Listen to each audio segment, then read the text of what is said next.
On the Couch, a regular catch-up where we talk about and discuss some of the issues and problems facing the industry and hopefully come up with some solutions.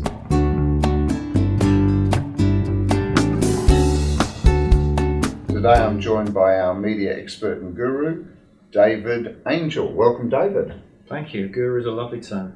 Appreciate the welcome. Not a hoodoo guru. Well, no, you've made a significant difference to the Trinity P3 offering around media at a time when I think it's particularly relevant to the media industry. Because, I want to start off by talking about the sort of elephant in the room for media agencies, and that's transparency. Everyone seems to be talking about the need for agency transparency, but isn't it more than just transparency?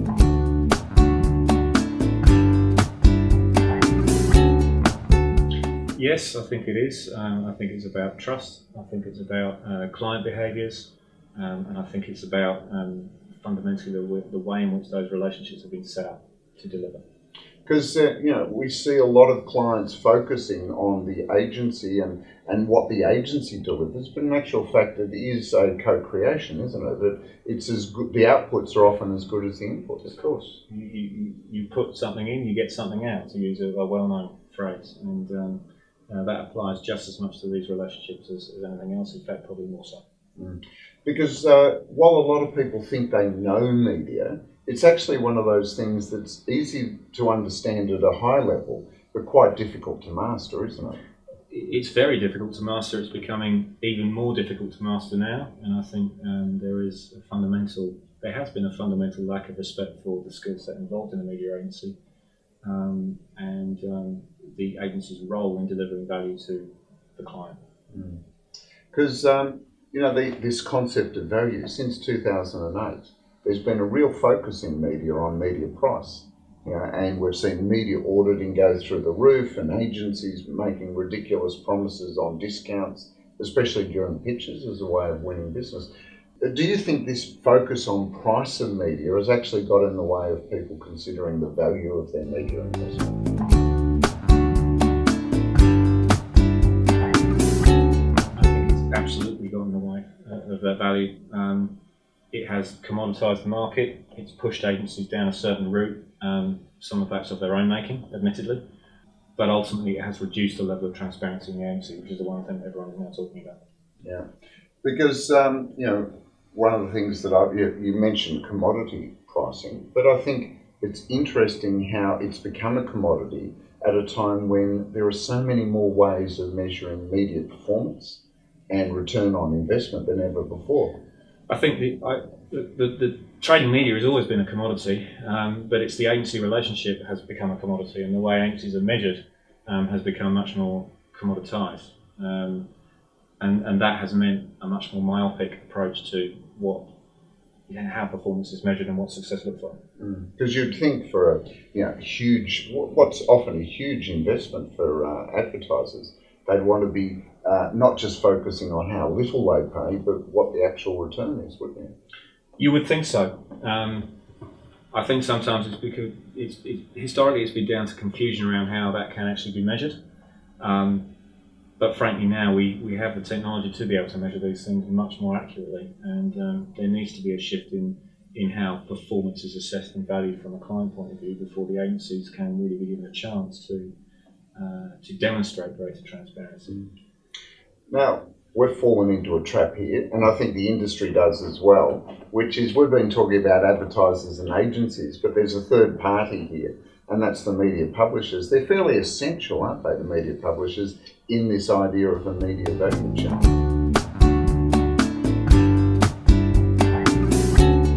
They are fundamental. We couldn't do without them, and it has been a long-standing complaint of publishers, and with some fairness, that they are devalued in that chain by media agencies. Because it's some people, I think you often refer to it as a triumvirate. I call it a menage a trois.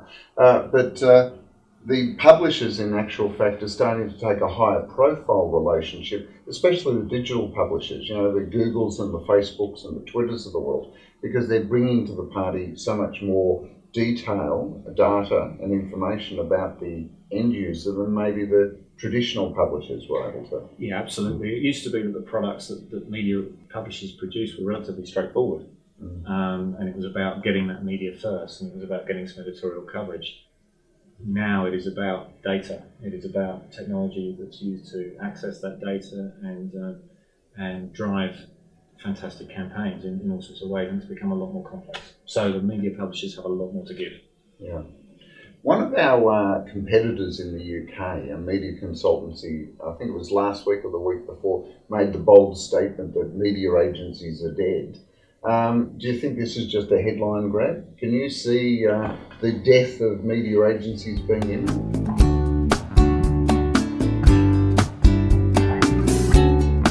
No, it's a headline grab, and I think we've seen a trend of headline grabs certainly in recent years, and transparency has been one of them, frankly. But media agencies need to evolve like pretty much every industry on the planet right now. The fact that they need to evolve does not mean they're going to die. If any client looks at the sheer level of investment and complexity required to run and operate a media agency, they'd have a very hard time replicating that internally. Well, in actual fact, at the ANA conference earlier this year in the US, they showed that all of the advertisers that had taken either a trading desk or a demand-side platform in-house to trade their own media, I think it was 89% of them still used an agency to help them with that process. Correct, and that's just one part of the value equation for a media agency. Yeah. I mean, the programmatic, yes, it's going to be traded more, but there are so many other things that the media agency does, not all of which is paid for right now, but there are a lot of other functions that the media agency carries out. So, David, one of the great things when you joined the team was the fact that you brought with you media agency experience, but you've also had advertiser experience as well. So bringing that balance to the consulting role here at Trinity B3. But I wouldn't mind, in the 12 months that you've been with us, where do you see is the real value proposition of when you're working with the clients that you bring to that interaction?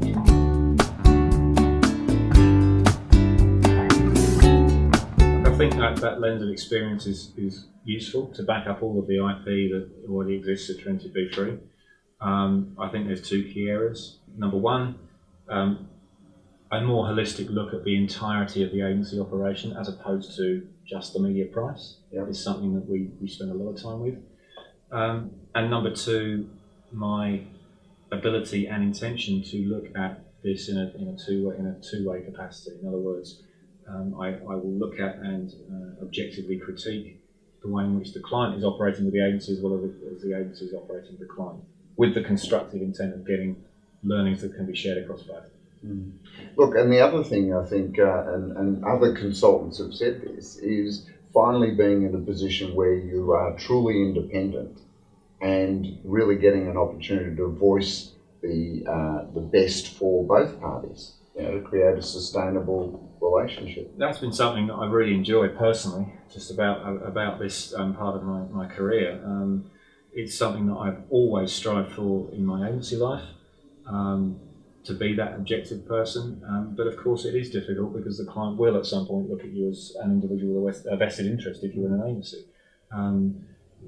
Being able to come in as a consultant has allowed me to be objective in a way I haven't been able to be before. So that's been fantastic. Well, look, David, thanks for joining me on the couch. It's been terrific to catch up. I've loved every single second of it, Darren. I'm sure you did. Cheers. Thanks for joining us on the couch. Please subscribe to the Trinity P3 YouTube channel, and there'll be more on the couch coming soon. Thank you.